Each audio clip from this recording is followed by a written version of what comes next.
Hello and welcome to another episode of Finding America. Now you may remember a few weeks ago I did a video in which I looked at some of the odd quirks of the US map. In other words, quirks that you don't quite see until you actually look at the map. In your head you're thinking of America as kind of straight up and down coasts and then everything in between. But no, there's so many sort of oddities to the way the United States is actually shaped, and therefore how other places work in relation to each other in ways that you wouldn't quite expect. And that's what these videos are about. Now, if you've not had a chance to see part one of this video, I would highly recommend doing so afterward. You don't have to watch this 1 second. I mean, you can do them in any order that you like, I suppose. But I would advise watching it because anything that you don't see on this could well be in that particular video. So I would certainly recommend checking it out. A lot of this video is based on suggestions that you find people left in the comments of that video. And some of it happens to come from my brother's book, Everything You Know About Planet Earth is Wrong. A book that I read in one sitting the other day, and I have to say it's one of the better reads I've ever had.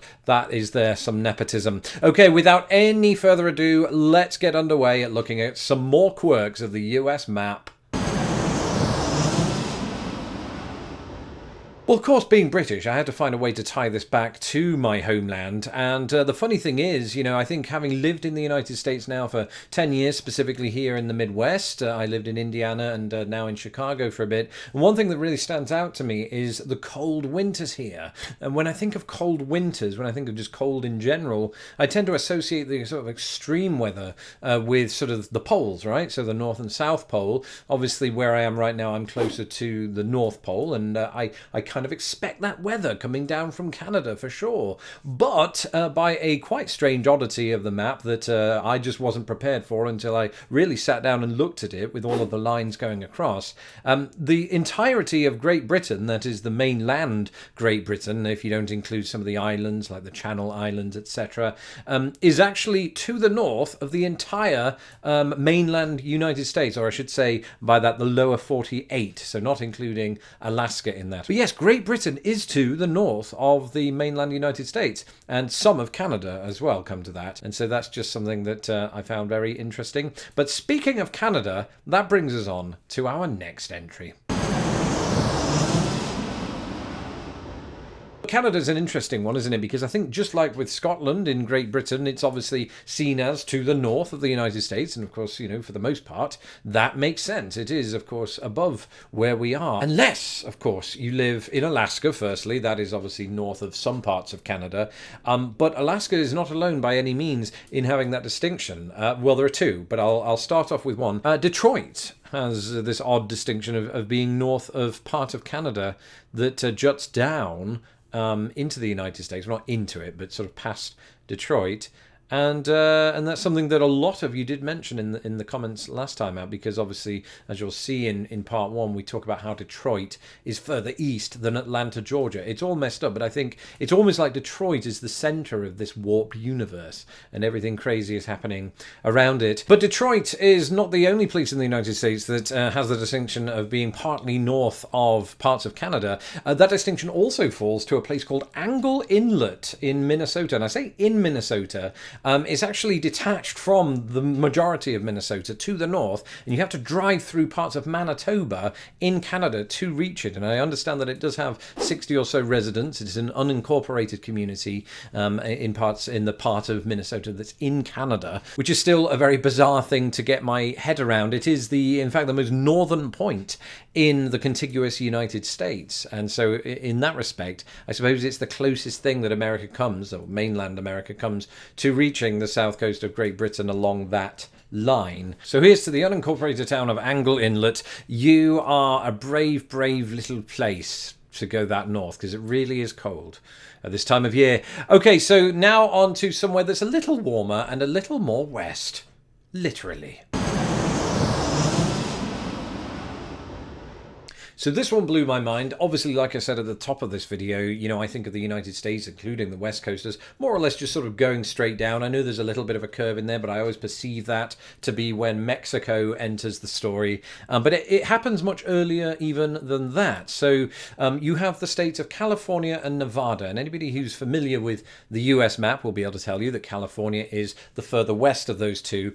on the whole. Okay, so Nevada right next to it, and Nevada, of course, well known for Las Vegas. It's known for other cities, its capital, Carson City, but also for the city of Reno. Now, speaking of Reno, it is slightly more west than the city of Los Angeles in California. So try getting your head around that, okay? So it works this way. California is long, it's longer than it is wide by quite some distance, and it does bend around a little bit, allowing Reno, which is further this way in Nevada, to just about defeat Los Angeles in the quest to be west. I don't really think that is a quest. So thanks whoever pointed that out. I think a number of you pointed that out in the comments of the last video, and that's one that I've added to the list. I think at some point I need to make an entire compendium of these, because they're absolutely amazing from coast to coast. And speaking of coast to coast, let's leave the west coast now and head on over to the other side.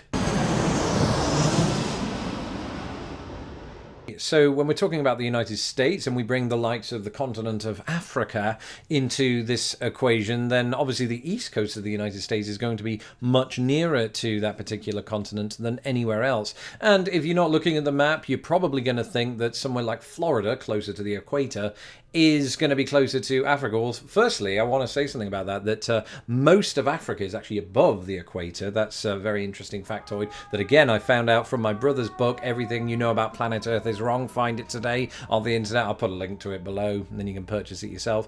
But also, Florida, it turns out, is not the closest state to the continent of Africa. In fact, nowhere near. That distinction goes to the state of Maine, which of course is way up there on the northeast of the United States. And very specifically, it is a lighthouse that is the closest to the US. This is a lighthouse in a place called Quoddy Head in Maine. It is the closest point in the United States to Africa, and that place in Africa happens to be in Morocco as well. And another thing that I found out, just a sort of bonus part to this section, as I was looking at the map the other day and just calculating a few distances, is that even here in Chicago, I am nearer to Africa than I am to the state of Hawaii.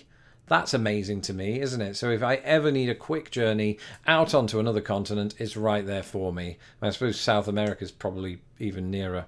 Don't know, I haven't done that math. Maybe I need a compass to look into. And speaking of compasses, that brings us on to our final entry. It's pair of compasses. No, that's the... Okay, so here's an interesting one. If you're in the city of Stamford in Connecticut, okay, and you have a compass with you, and you head due south, first other state you will reach is New York State, okay?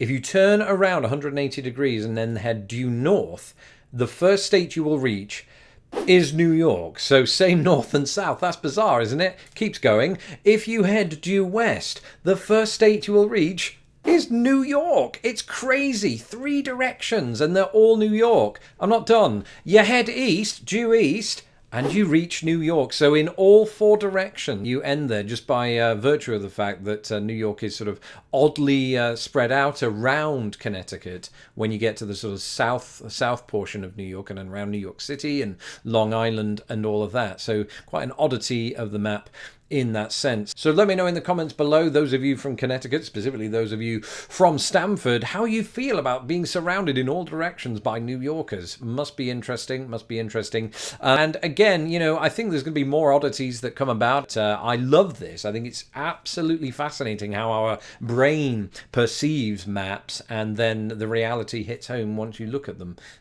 Always fascinating, that. Anyway, that's it for this round of mapping oddities. January is nearly coming to an end, but we are looking forward to February, not so much weather-wise, but certainly in terms of videos, and hopefully I will keep you entertained along the way. Thanks for watching. Follow me on Instagram. Bye. Thank you for watching this episode of Lost in the Pond. Don't forget to hit my stupid little face to subscribe, and please share this video with the world. Hit me up on Twitter, Instagram and Facebook, and if you would like to support this channel, please do so at patreon.com/lostinthepond.